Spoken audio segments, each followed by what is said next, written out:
আসসালামু আলাইকুম, সবাইকে স্বাগতম। আজকের ভিডিওতে আমরা এমন একটি গুরুত্বপূর্ণ বিষয় নিয়ে আলোচনা করব যা মালয়েশিয়ার কাজ করতে যাওয়ার অনেক বাংলাদেশি ভাই জানতে চান। প্রশ্নটি হলো, মালয়েশিয়ায় যাওয়ার পর যদি বর্তমান কোনো কোম্পানি কাজ করতে ভালো না লাগে, বেতন কম হয় অথবা কোনো কোম্পানিতে সুযোগ ভালো না পায়, তাহলে কি কোম্পানি পরিবর্তন করা যায়? আর যদি যায় তাহলে কিভাবে করা যায়? আজকের ভিডিওতে আমরা সহজ ভাষায় পুরো বিষয়টা আলোচনা করব। প্রথমে একটি বিষয় পরিষ্কার করে নেওয়া দরকার। মালয়েশিয়া কাজের ভিসায় গেলে আপনার ওয়ার্ক পারমিট সাধারণ নির্দিষ্ট একটি নিয়োগকর্তা বা কোম্পানির সঙ্গে চুক্তি থাকে।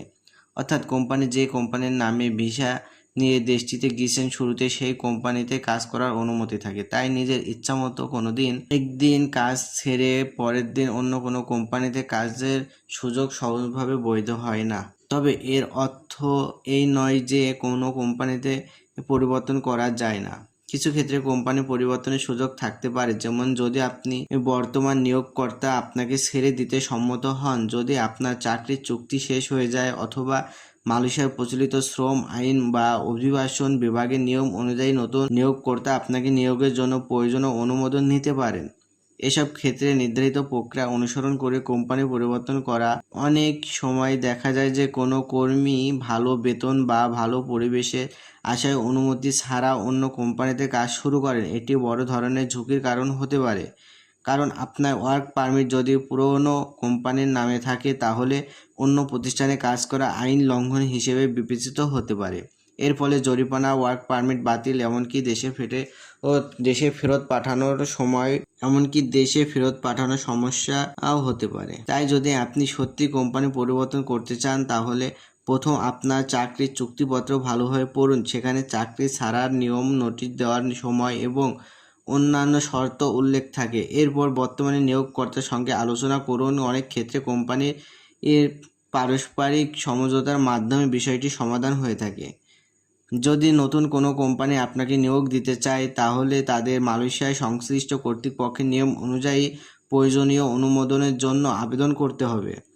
সব কাগজপত্র ঠিক থাকলে এবং অনুমতি মিললে নতুন ওয়ার্ক পারমিট বা প্রয়োজনীয় কাগজপত্র সম্পূর্ণ হওয়ার বৈধভাবে নতুন কোম্পানিতে যোগ দেওয়া সম্ভব হতে পারে। যারা মালয়েশিয়ায় নতুন যাচ্ছেন তাদের জন্য একটি গুরুত্বপূর্ণ পরামর্শ হলো, বিদেশে যাওয়ার আগে চাকরির চুক্তিপত্র মনোযোগ দিয়ে পড়ুন। সেখানে বেতন, কাজের সময়, ওভারটাইম, ছুটি, থাকা খাওয়ার সুবিধা এবং চাকরির পরিবর্তনের শর্ত সম্পর্কে পরিষ্কার ধারণা নিন। কোনো বিষয় বুঝতে সমস্যা হলে এজেন্সি বা নিয়োগকর্তার কাছে আপনারা জেনে নিন। অনেকেই সামাজিক যোগাযোগ মাধ্যমে বিভিন্ন ভিডিও দেখে মনে করেন যে মালয়েশিয়ায় গিয়ে খুব সহজে যে কোনো সময় কোম্পানি বদলানো যায়। বাস্তবে বিষয়টি এত সহজ নয়। প্রতিটি ক্ষেত্রে আইন, ভিসার শর্ত এবং সংশ্লিষ্ট কর্তৃপক্ষের অনুমতির বিষয় থাকে। তাই গুজব বা অনির্ভরযোগ্য তথ্যের উপর নির্ভর না করে সবসময় সরকারি নিয়ম মেনে চলুন।